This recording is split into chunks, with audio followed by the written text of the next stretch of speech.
I think there is a temptation to when you get into recovery, particularly when you're first into recovery, to look back and to try and understand how the addiction started, maybe, or how the behaviours started.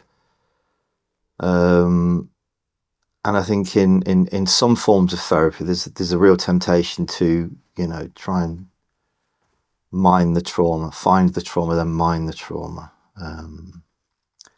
And use that as the basis for all understanding. For me, I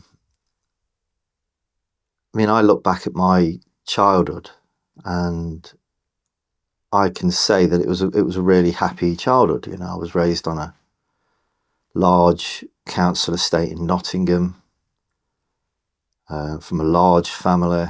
The family lived quite close together. My grandma lived just across the street from us. And mum and dad, they were young parents. I've got two sisters, one older, one younger. And up to a point, my childhood was idyllic in many ways. I was a typical council estate kid. Always had a football permanently attached to my foot. Lots of happiness, lots of love, lots of joy. The house, it was a warm place to be. We have to be careful when looking back, because it might feel like you're pointing the finger of blame at people, and for me, I can say there is no blame. I'm fully accountable for the decisions that I made later on in life. If I was to point to any part of my upbringing where things really started to shift for me, I suppose I could point to age 13, 14.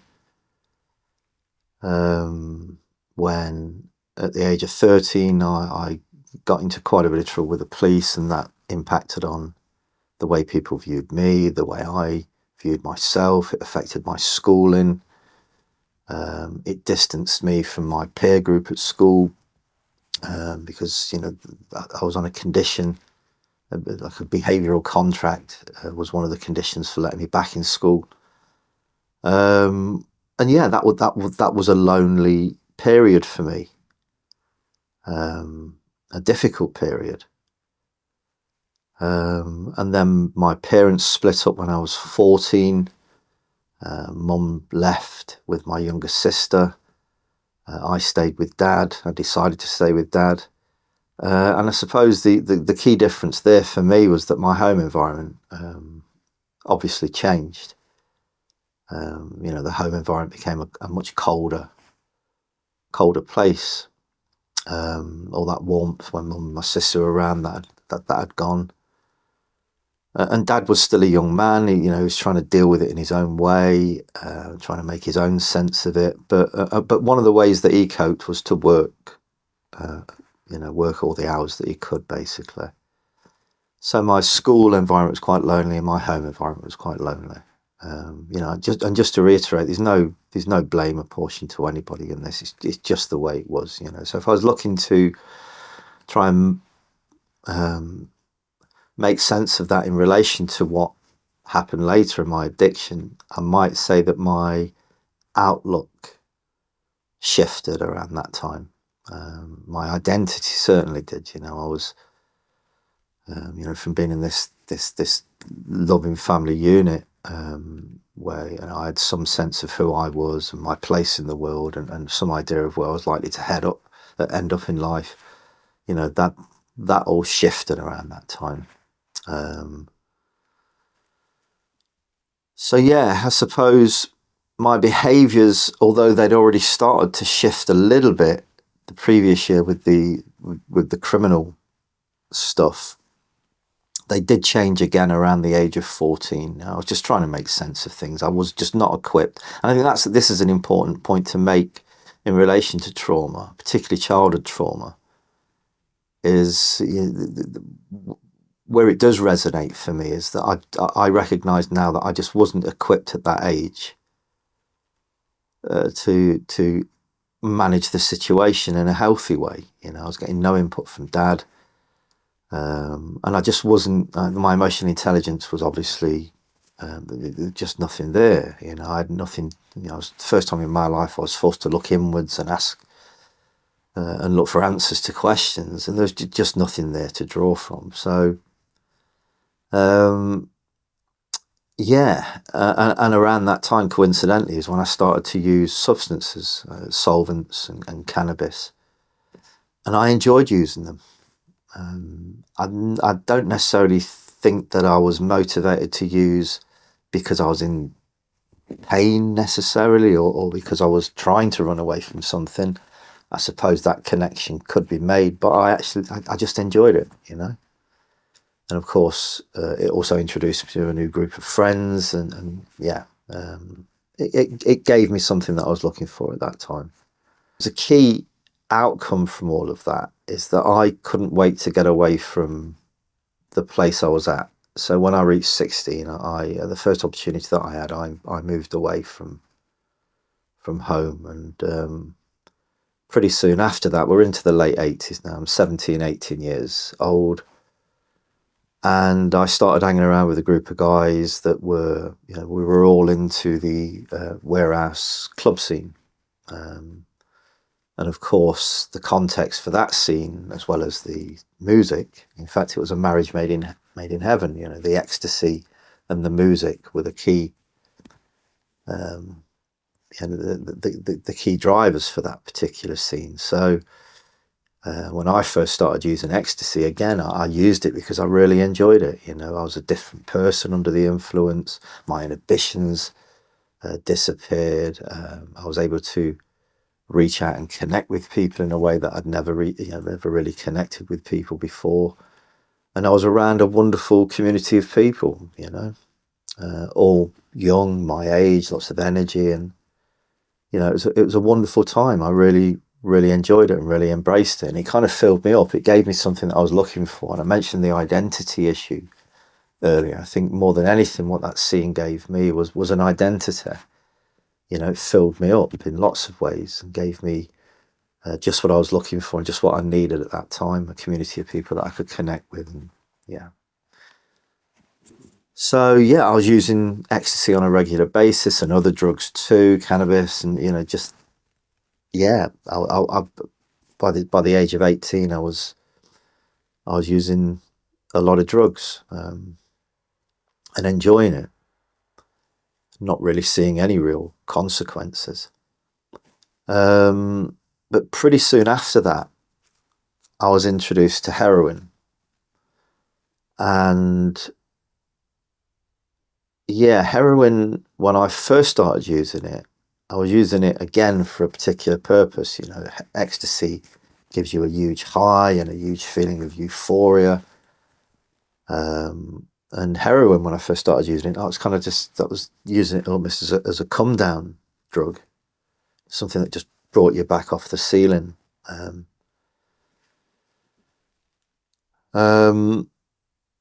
I suppose I did recognize the other benefits of heroin pretty early on too, and that was that heroin, it's not really a drug that generates a huge high, a euphoric high. Heroin is a drug that really helps you to maintain a steady state where you're not really affected by the world around you. And I suppose that for me was really attractive at that time because I had no real purpose in life. I had no real meaning. I had no real aspirations. I was just living for the moment, living for the weekend. And heroin kind of fitted that mindset in a strange kind of way because it just enabled me to function unaffected by the world around me. So I was in, really. I was in from day one with heroin. I was sold, and I was raised at a time. This is still in the 80s now, when we just had the first real heroin epidemic. So there'd been a huge campaign by government.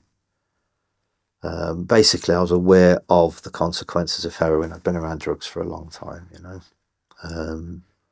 But for the first 6 months, a year of my using, none of that seemed real. The adverts of the kid in the gutter, scratching around for that next fix, none of that seemed real for me early on in my using. But of course, it did become a problem. Became a significant problem. So yeah, I don't blame anybody. I don't blame circumstances for my using. I was just around drugs. I enjoyed using drugs. And heroin for me initially was just serving a purpose. It was serving a function. Motivation is an interesting concept. I eventually got into rehab on a condition of residence from the courts as an alternative to prison. But I was motivated to change at that time. I see that now. I can remember I'd been to quite a few rehabs. I've been to, I think, all in 4, 5 rehabs before I eventually arrived at the lay community in Oxford. I tried the Priory Clinic a couple of times, and I wasn't really committed to it. In fact, I tried lots of ways to get clean and to try and change things, but nothing had really worked. Nothing had stuck for me.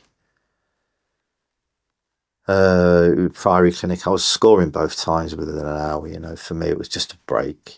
6 weeks away from the madness, put on a bit of weight, look a little bit better, and once it had finished, I was straight back at it. But there was a period in my life when things did start to shift for me. My sisters, both of them, had children.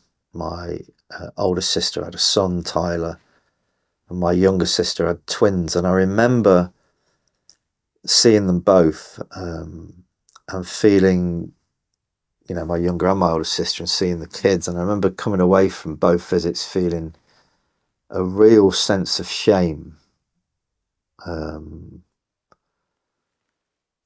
guilt, and I think that guilt was because I recognised that they were facing the real challenges of life, and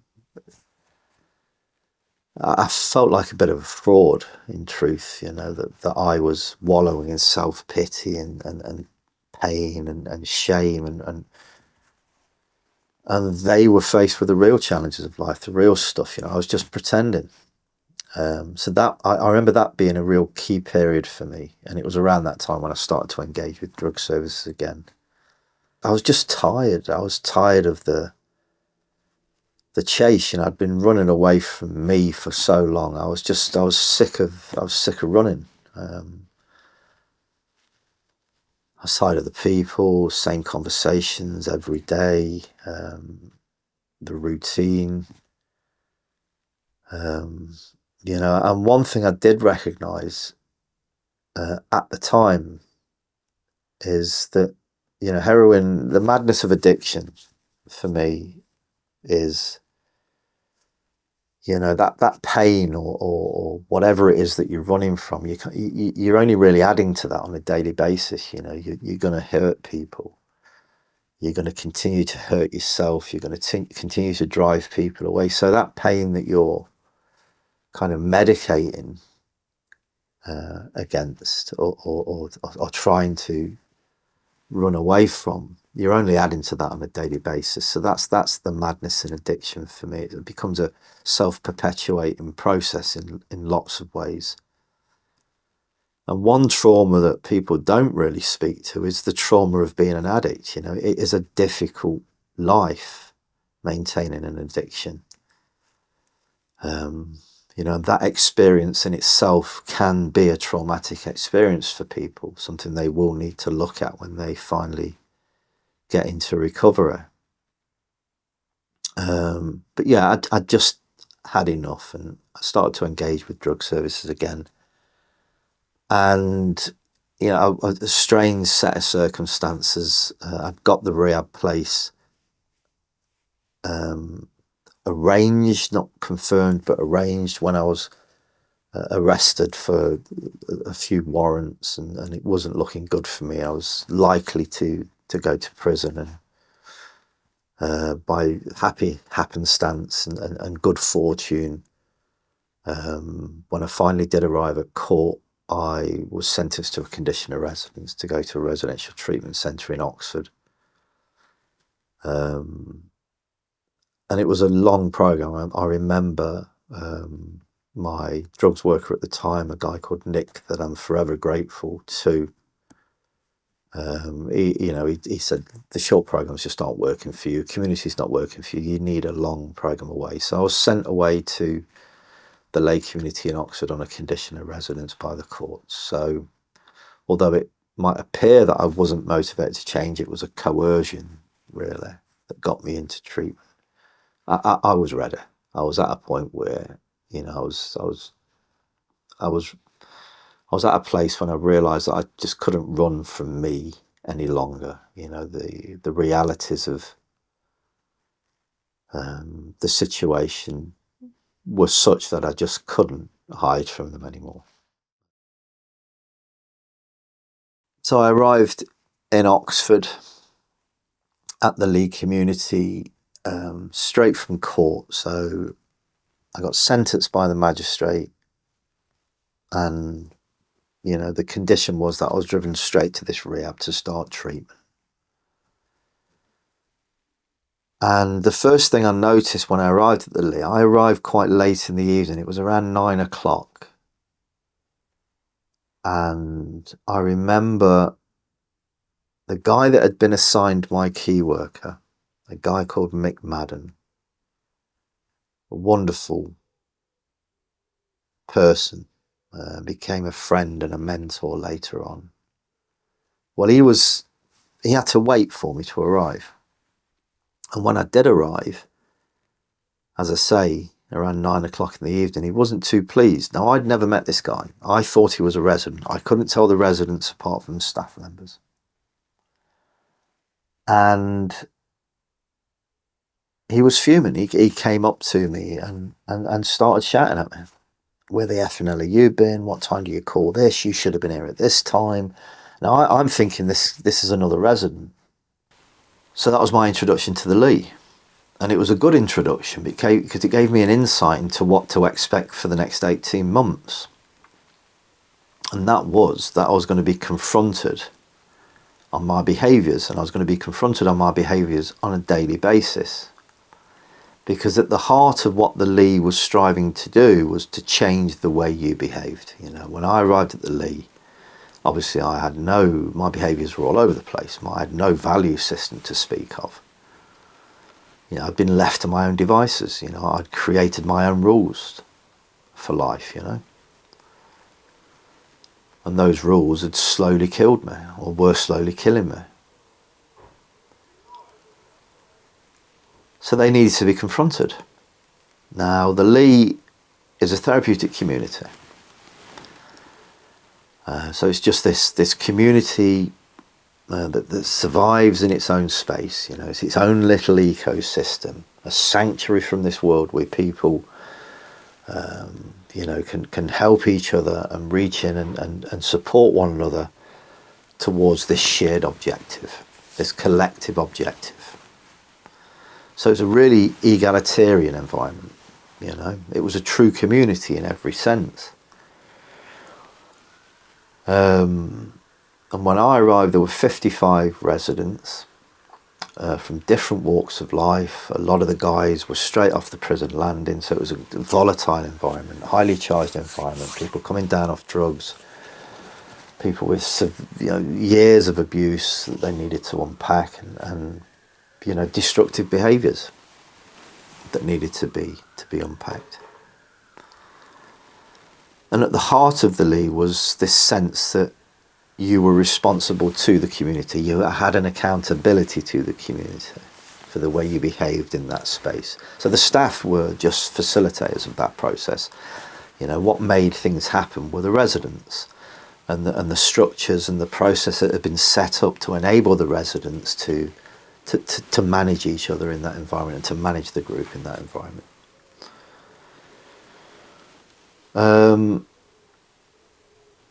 as a result of that, it was a really tough environment, you know.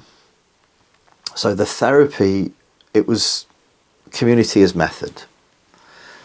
So there were no men in white coats, there were no psychiatrists, no psychologists. You know, I'd had that kind of input before in other treatment centres that I'd attended. None of that. You know, all of the therapies, interventions, and I use that term quite loosely, were peer actioned and peer motivated. So you were answerable to your peers. And that made for some very interesting dynamics. But what it also gave you was a really keen sense of how your behaviours impacted on other people. You know? And from there, you could then try to understand those behaviours and where those behaviours were coming from. You know, what aspect of you were those behaviours nested in? And for me, I was able to relate my behaviours back to, you know, the outlook that I developed as a teenager and you know, which had kind of calcified over time to become this real sense of detachment, sense of not belonging, sense, you know, I'd lived my life without any real responsibilities or accountabilities up to that point. And being in the Leaf forced me to look at those issues, forced to look at those aspects of me that were destructive, and how they kind of how they impacted on the world, really, and the people that are around me, the people I loved, the people I cared for. So that was a tough 18 months. I've not described the Leaf very well, and I'd recommend anybody that wants to learn more about therapeutic communities and concept houses and you know, those types of therapeutic environments would, you know, you could do worse than read about the Leaf and the work of the Leaf. There's quite a bit out there. That's how I changed. And the other benefit of the Leaf is, you know, I was there for 18 months, and towards the back end of the program, you're encouraged to get a job, you're supported to get a job, you're working towards finding accommodation in the community, in society proper, and that for me was really, really important because it gave me a really stable platform to work from, you know, to progress from. So when I left the Lee, I had a job, a place to live, and more importantly, a group of people around me that were coming from that same place in recovery, a network of people that I could lean into and get support from when I needed it in that critical first year after leaving the Lee. So yeah, it gave me everything really that I needed to recover. My early days in recovery, I tried to keep things simple. You know, it was about getting up for work in the morning, paying the rent, you know, just the basics really. And I'd made a promise, because I'd learnt this from previous rehabs that I'd been in, that I wasn't going to set myself up for failure. You know, I was going to take it one step at a time. So I made a promise that in the first year, you know, I wasn't going to get involved in relationships. I wasn't going to bring potential conflict in. And I think the most important thing for me was creating a value system. Now, the Lee had helped me to put some values in place that gave me like an ethical code that I could work to, but I really wanted to work on that in the first year. You know, I wanted to really ensure that I had a good ethical underpinning. That felt important to me.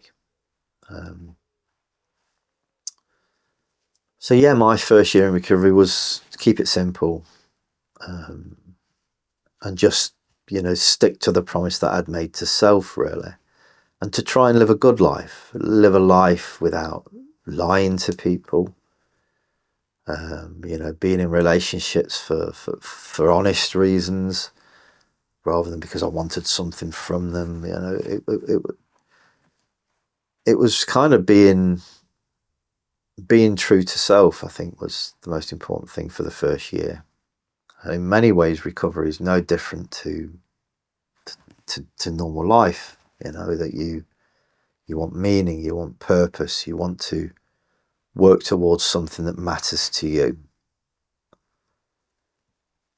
And I think that was because I understood that if I drifted through life without purpose, there was always a danger that I'd start to move backwards. It needed to be more than just collecting a wage. It needed to be more than just, getting through the day. I'd lived a large part of my life where, just surviving the day was all that really mattered. Everything was in the moment, but for the wrong reasons. And I had a real desire to give something back. I'd taken a hell of a lot from society, from community, and I felt that I had a bill to pay in some ways. It's quite cliched now. I speak to other people in recovery that felt exactly the same way as me early on. They wanted to make amends. I wanted to make amends to the people that loved me and that I loved, family and friends and so on. I had some motivation, or some of my motivation was, the time that I'd lost. That I wanted to catch up in some ways. I felt that I needed to be fair to self. I'd wasted a third of my life at that point. So I needed to find meaning. I needed to find purpose. And I decided to start working for a small charity in Oxford called SMART. And SMART was a wonderful organisation. At the time that I joined, there was only ex-addicts that were employed. Mick Madden was working for SMART, my old key worker. And it was run by a guy called Phil Skillen. And Phil Skillen, again, an ex-user. A truly inspirational figure, Phil. He set SMART up because he really believed that he could do better than the status quo. And later on he was proved right. So he set up this charity, and when I joined, I was in a role, I was an arrest referral worker. They were in their infancy at that time. And Phil really believed in the arrest referral scheme for one very specific reason. My job was in the mornings to go into police custody suites and assess people that had been held overnight. Because invariably in any custody suite across the country, you're going to find one at least. In some areas, depending on the area, you might find a dozen people in custody that are there for drug-related offences, And in that moment, they'd spent the night in the cells, they were hanging out the following morning. And that circumstance forced them to reflect. You could see that in people. I remember my own experience of being in police custody. You reflected on your situation. And you wanted to change. You wanted out in that moment. So we would, we'd go into police custody suite, assess these people, and get them the help that they needed, and that that experience for me was almost spiritual in a way. I don't want to over egg it too much, but I remember it was a really happy time for me. I'd leave work at the end of the day, and I was just, I felt like I'd made a difference. It felt like I'd made a contribution. I'd given something to the world, in helping people from the same background as me to change their lives and turn their lives around. It really filled me up, It was food for the soul. And I think as a result of that, I became a better person. It helped to fill in some of the gaps that I still had,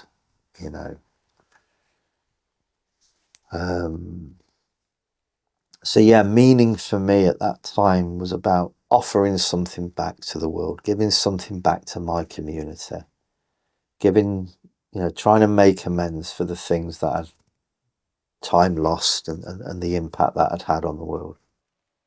To feel at ease with oneself, I think you have to understand and feel deeply inside that you are doing the best you can with the resources that you've got at your disposal. And in a way that works for you, in a way that you're comfortable with. I spent a lot of my life in a state of unease, So part of recovery for me was finding peace, being at ease with oneself. And the only way that I could do that was to know that I was doing something meaningful, doing something that impacted on the world in a positive way. That was my way of finding a peace with self.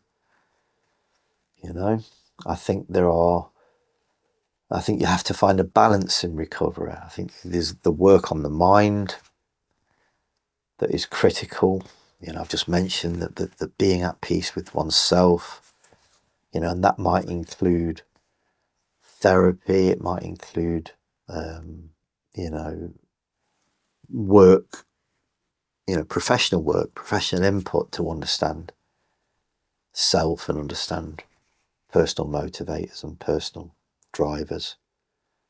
I think I like to keep fit. I believe in healthy body, healthy mind. I think that also keeping fit gives you another, something to work towards. It gives you immediate feedback too, a sense of achievement, a sense of doing something meaningful again.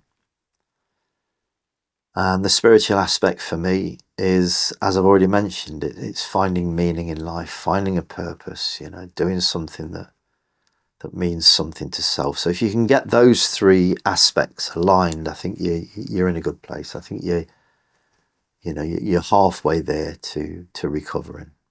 Sustaining that in the long term is another question.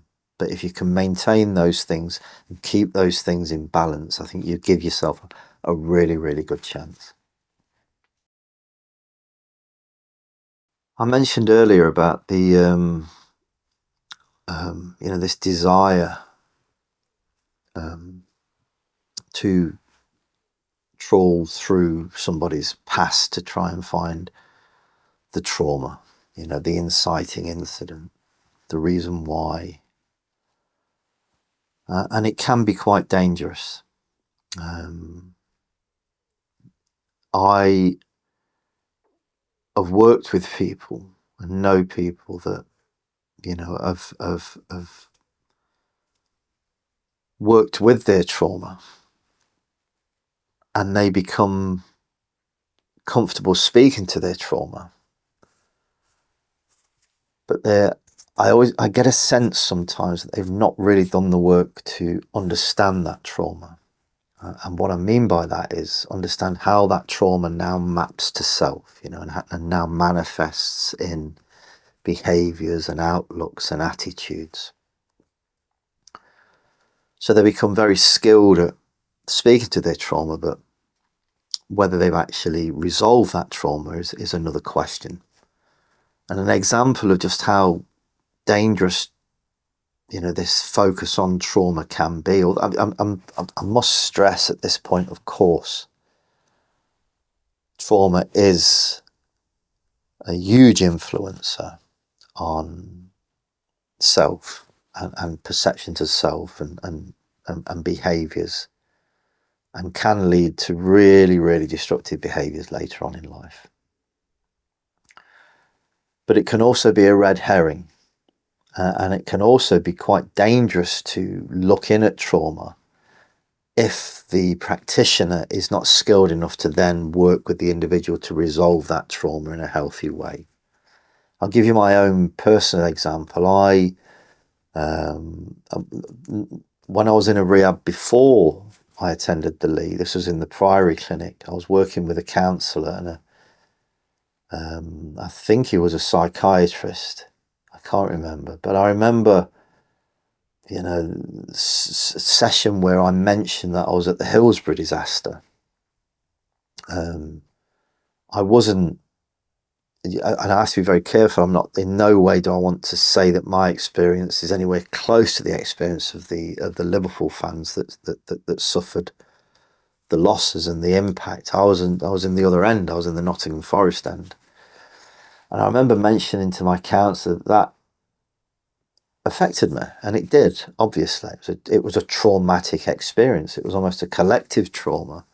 All of the Forest fans, we realised pretty soon in what was happening, because they were bringing the dead bodies to the other end of the pitch, away from the Liverpool supporters.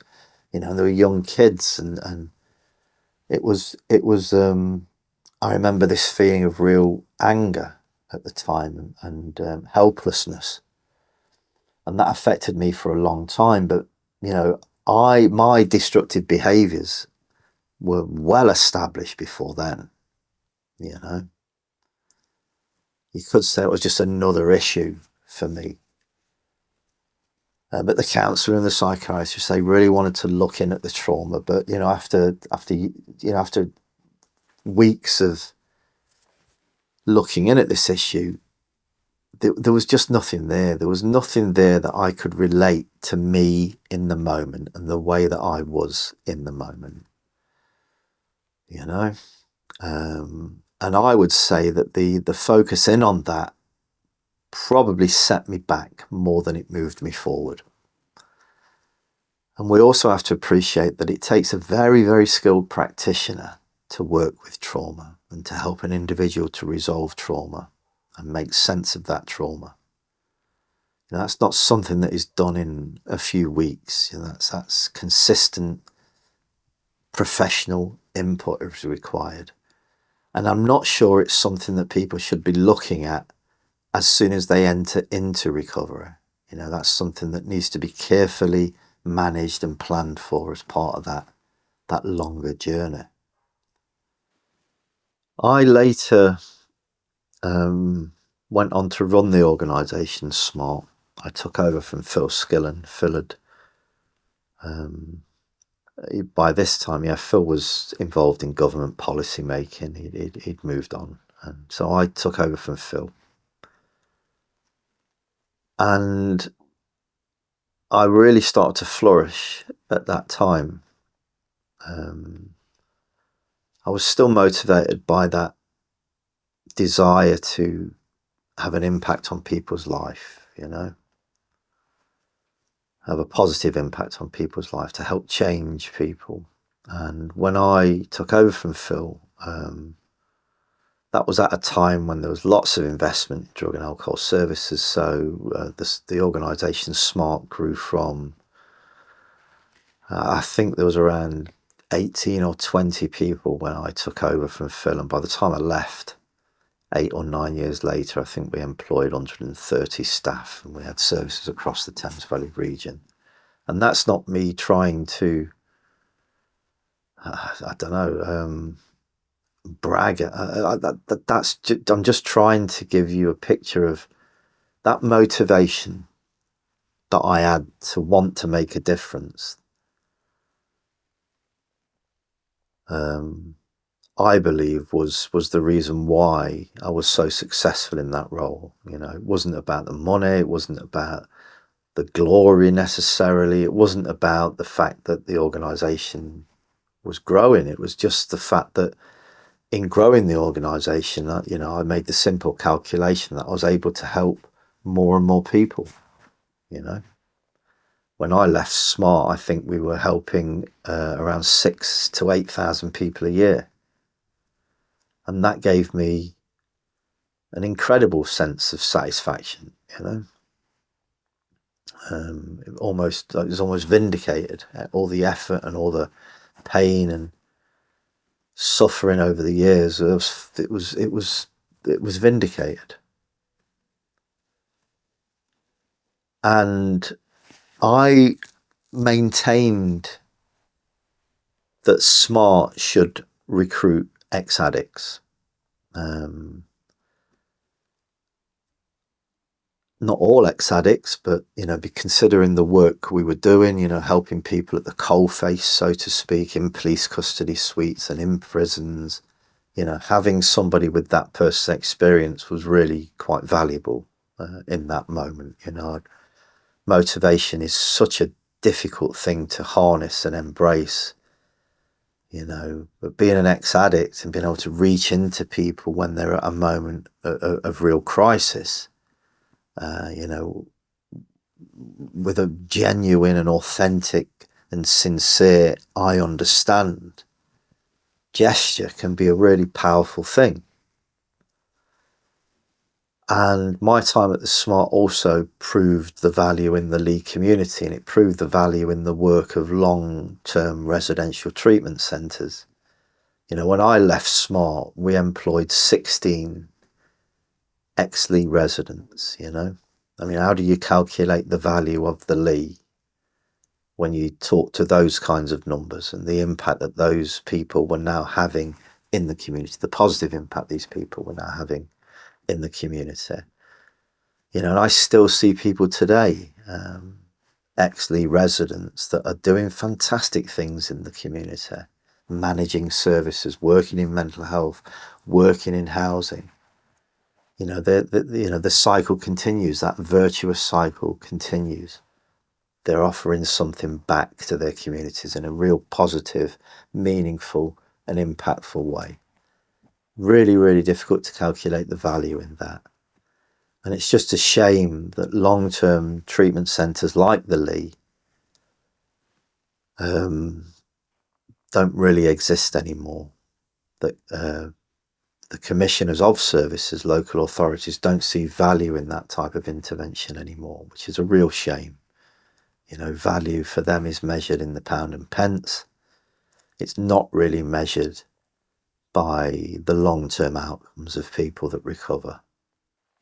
You only have to do a basic calculation or comparison with prisons. It costs £55,000-60,000 a year to keep somebody in prison, when places like the Leigh, costs about 25 grand to send somebody to rehab for a year in a place like the Leigh.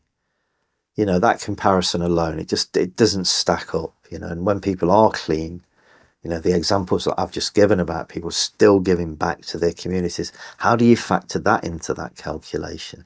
Just the taxes that they're paying year on year for now being in employment, it doesn't make sense that we've got prisons that are full of drug addicts or people with drug problems, alcohol problems. The prisons are fit to burst. The system is failing. And yet there is a solution there. So if I was to send a message direct to government, I would say that, a lot of the people that you've got in prison would probably benefit more from real treatment, real sustainable treatment. Because they're not being rehabilitated in prisons. They're not. The recidivism rates, people that go into prison, particularly on short-term sentences, a year or less, they're locked in that cycle. It's a revolving door. give them a real opportunity to recover. Send them to rehab. Don't send them to prison. I feel society and government have a moral obligation to help people.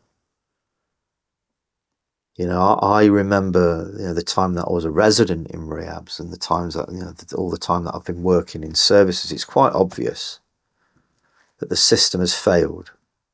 The high majority of the people with drug and alcohol addiction problems and other addictions too, they've been failed by the system.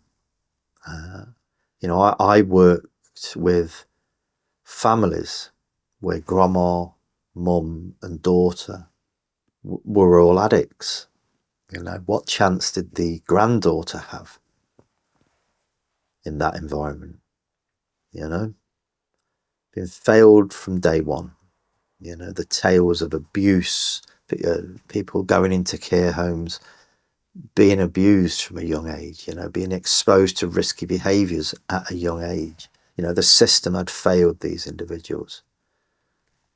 So I feel that government or society has a moral obligation to help these people to recover, to give them the best opportunity to, have a meaningful life, to do something meaningful in their communities. I think, government has a moral obligation to provide that. Consider addiction today and the scale of the addiction problem in society. And I'm not just speaking to the obvious, the drug addicts and the alcoholics. I'm speaking to the number of people with gambling addictions that's increasing year on year. Social media addictions is on the rise, that really says something about modern living and what it's like to live in modern society. If we are producing addicts at that scale, then something is obviously failing. Something is obviously failing in the system. And I only see those issues getting worse.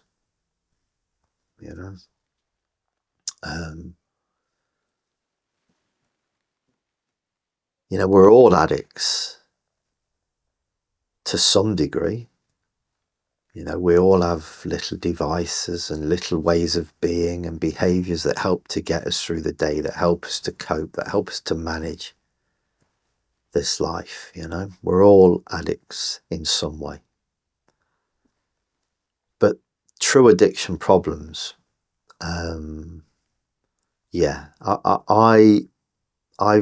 in the years that I've been working in the sector, 27 years now, I've never seen the scale and variety of problems that we see today, and that's concerning. One should continue to try and make the best with the resources they've got at their disposal, to try and live their potential on a day-to-day basis. In some therapies it's called actualization, working to the optimum of your potential. So I try to do that. I try to do that on a daily basis. And I spoke earlier about what motivated me to change. And there's one thing that I didn't speak to, and that was through my addiction, even in my darkest moments. And you hear this quite a lot from people in recovery. There was always a voice speaking to me. There was always a voice that was, and it was, I hear that voice today as being the real me, that version of self that had been suppressed by all of this, madness and craziness. It was speaking to me from time to time. And in a way, that was my potential speaking to me. It was the voice saying, Darren, no. You can achieve so much more than this. You can become so much more than this. So that voice never really left me. And it's still there today. It's the voice of me. It's the voice of my conscience. life today is, well, I've been in recovery now for 27 years, and I'm so very, very grateful for the opportunities that I've been given in the time that I've had. And I'm just so grateful that my family is still there and still love me, and I'm able to get involved in their lives from time to time. I should involve myself maybe a little bit more, but yeah, life today is, I'm a business consultant. I work, majority of my working time is with a great organisation that's run by an inspirational lady that has been interviewed for the channel, because that's really what my labour of love is today, is this channel, the Beacon channel. I started the Beacon channel about a year ago now, because I recognise that the only real resource that we've got in recovery is the stories that are told by people in recovery and those that are recovered, although I don't think you're ever truly recovered. Or I am, I don't know. That's a question that's still open for me.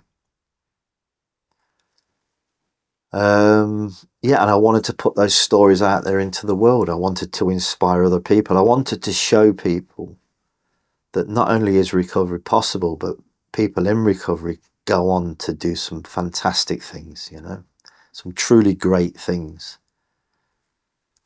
I've known people in recovery that have run large charities, large organisations, gone on to set up their own businesses. And when I have conversations with these people, there are some common themes that emerge. Some do speak to this making up for lost time. The adversity they've experienced becomes the key driver, the key motivator, the energy that moves them forward. They want to make up, they want to make amends, they want to give something back. But what I think it speaks to also is that there's a hell of a lot of potential in people that become addicts, and given the opportunity and given the space and given the the chance to capitalize on that energy, they go on to do some wonderful things. So that's why I set up the Beacon Recovery channel, is to really get those stories out there and to show the world that people in recovery really do have a lot to offer. I don't really make plans anymore. The only thing that I'm committed to is the Beacon project, and continuing to interview as many people as I can in recovery to create a library of experiences that hopefully will be valuable to people that are in recovery, people that are working with people in recovery, or people that just have an interest.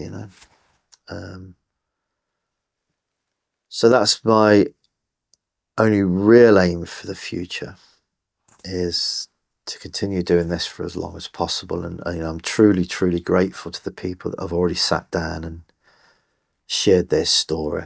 It's not easy, as this interview will prove. It's not an easy thing to do. So I'm really, really grateful to the people that have agreed to sit down and share their stories. And I'm hoping that the people that watch these videos get something from them that means something to them. They can find something in the interviews that means something to them, that speaks to them.